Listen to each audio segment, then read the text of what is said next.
What's going on, everybody? Here we are again, live video.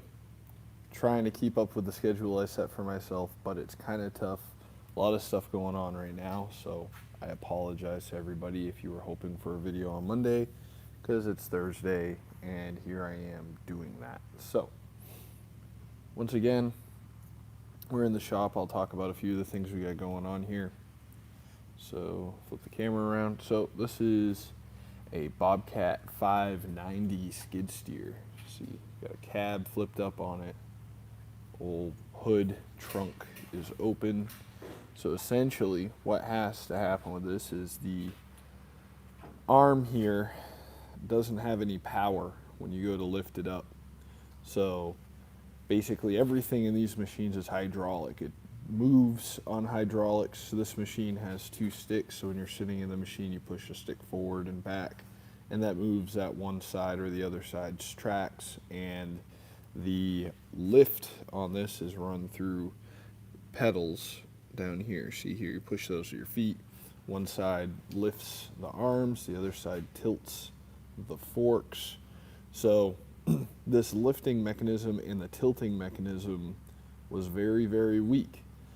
And this is confusing for a lot of people, even if they know a little bit about these, because you would think that if it can move fine, it should be able to lift fine. But that's not the case, because the way it works is the engine's over here in the back, and this thing has leaked all over my floor, which is a nightmare. But essentially, this engine is here in the back, and it drives this belt here, this main belt, that goes to a pump system here. Now, it might be hard to tell, but there's linkages from these drive mechanisms here. See how it's moving this linkage right now when I'm moving the handle? To this, what's called a hydrostatic pump. So the engine is constantly spinning that pump, and when you push these levers on each side, that moves each side's tracks by opening a valve inside that pump. Now, there's a separate pump which is now removed from this machine that goes on the end in this area. That pump is what Bobcat calls it a gear pump. Other manufacturers call it a charge pump, but what it does is it drives all of the hydraulics that are not the actual wheels or tracks on these machines. So it's actually got a total of 3 hydraulic pumps, one for each side to move it, and then one to run everything that has nothing to do with the motion of the whole machine. So it's quite a pain to get to. As you can see, it's buried way underneath there, but that's out. It gets sent out to a hydraulic rebuild facility. We'll find out if they can do anything with it or if the whole pump needs to be replaced.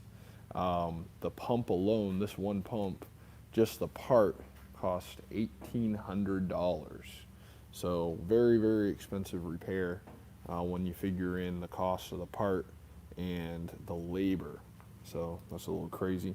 This thing, I think this was in here in the last video I did. This is just a walk behind mower, nothing real fancy about it. And essentially what happened is it was a pull start only machine, no electric start on this machine, and the guys running it broke the pull start, and I'm still here waiting for a new pull start on it. And I think I probably show this MG. I just haven't had a lot of time to mess with it between everything. Now here, this old thing is a GMC Tiltmaster 4500. Basically, it's the same thing as an Isuzu NPR.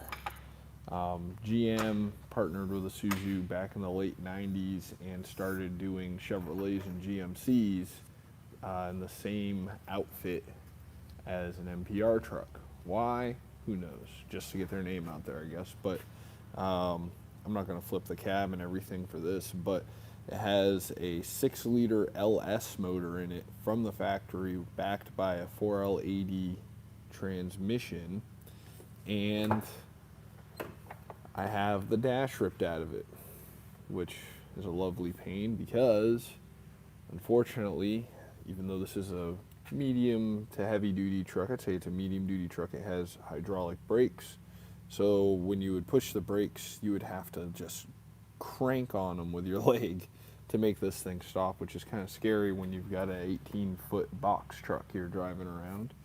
So what happened is just like in any car, has a vacuum brake booster, but it is right here, buried in the dash, making this a terrible job. So the vacuum for it, interestingly enough, is not run off the engine, it's run off of this little pump here. So if you happen to have one of these and you're having issues with it, you might want to check this pump. I did check this pump. It seems okay. Just seems to be the booster is the problem. And the booster is anywhere from $300 to $400, and you can only imagine all the stuff I had to take out just to get to it, what it costs in labor to get that replaced. So, not an easy task by any means. So let's see here. I'll see. This is my job board. So we'll see here. So out of these jobs, you can see there's a couple of repeats here, but actually I need to take down a couple of things. This one's already done. So what else is on here? Prius. All right. Prius, that's outside. I'm waiting on parts for that. So that one's going to be a motor swap. If anybody's interested in that, I can try to do a little bit of videos on that. Yanmar 3TW, that is that engine right there. I'm rebuilding that.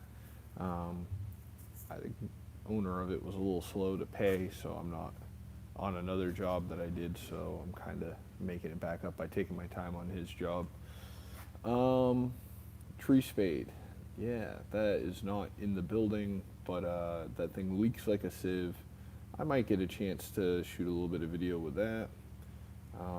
Hustler, that's behind me. Mower blades, that's for for the same company that owns the Hustler mower. Let's see here. These two Kubotas. Okay, let me get into that source. So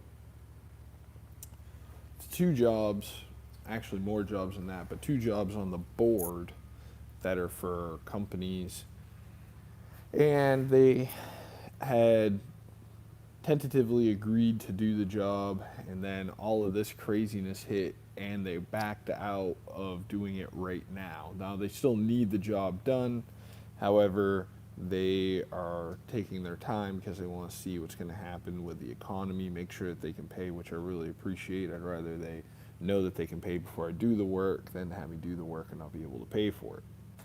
But this is the kind of thing that makes it hard to be me right now, right? A lot of people are saying, well, you should still be operating, people still need stuff fixed, and that's true. But a lot of people are going to wait until the absolute last second to do anything, if they do it at all. They may just decide, I'm not going to touch it until everything turns around. So that's why I've got, two jobs on the board that aren't in my shop right now, and a lot of stuff that would be coming into my shop that isn't because of everything that's happening. So a couple of things. The Paycheck Protection Program, which is technically a loan, but they're treating it like a grant. They're dispersing it from banks as a loan and then forgiving the money on the back end. It's completely ridiculous the way that they're doing it. So my bank, Wells Fargo, basically never made their application for this grant, and I'm going to call it a grant even though it's a loan. They never made their application for this grant publicly available because, if you remember, Wells Fargo got into trouble a while back, and they got sanctions slapped against them from the federal government that prevented them from making a certain amount of money per year. So Wells Fargo said, well, we can only give out X amount of dollars of this money, because with the interest that will be paid back from the federal government for dispersing it, we'll have made too much money. And they kind of played a tongue-in-cheek thing, and they went back and forth with the federal government, and finally they reopened the application process, but it's still not 100% public. The way you have to do it is you get yourself on a list, and then you sit on a list, and then after a certain amount of time, they send you an email that says you can now apply, and then you apply, and then they got to process your application. It's craziness. So this program will do a lot for my business, especially because there are still some customers. I still have a good amount of unpaid invoices right now because people just can't afford to do it, or they're scared to put out the money. So I'm one of the people that ends up getting left holding the bag. So really, it's not a ton of money. Like for a company like mine, it's about $15,000, which sounds like a lot, but it costs me like $7,000 a month just to exist as a business. So $15,000 disappears pretty quick. So with that all in mind, we're talking about maybe 2 months of, capital that would be required if this really goes bad. That's kind of what they're going to give out. And I don't even know that I'm going to get it because there's a limit to how much money they can give out in total. Luckily, I'm really small, so maybe I can fit in between some of the cracks. Hopefully, it doesn't get all sucked up before they even process me. I kind of got screwed right from the beginning because I have Wells Fargo, but yeah. And then, of course, there's the EIDL. That's a loan. I don't think that one's 100% forgivable, and that one's limited at $10,000. So we'll see how that works out. If I can get both the Paycheck Protection Program and the EIDL, or just one or the other, but I'm working on it right now. But yeah, that should buy us some time, hopefully, while we wait for things to loosen up. If they loosen up, if they don't loosen up, it should buy us some capital to be able to, I don't know, I guess liquidate out. That's the only other place it goes from here. And it's kind of a bad time to have to do something like that because nobody's going to have money to buy anything from you if you do have to liquidate out. But I'm so interested in seeing like if there's other people that work in the same industry as me that are seeing the same issues, because it could mean if I can kind of float through right now and maybe some other guys end up retiring because it's just not worth it anymore, or they do sink, if I can live through it, then I'll end up better off. But it's just a big game of seeing who can live through this, right? So my shop's pretty small, so I stand a good chance, but at the same time, we don't have like huge bridge capital loans that can float us through either. We're 100% cash based right now, so anything that happens could sink us too. It's 50-50 right now. But I've got jobs in the shop. I do have income coming in, so I should be okay. Let's hope, right? So that's what's been going on right now. Thank you guys so much for watching. If you like this video, give it a thumbs up. If you want to see more, subscribe for more. Make sure you press the bell icon so that way whenever I do make a new video or I have an update video like this, you'll get a notification. You'll actually know that there's something to watch. And I will catch everybody in the next one.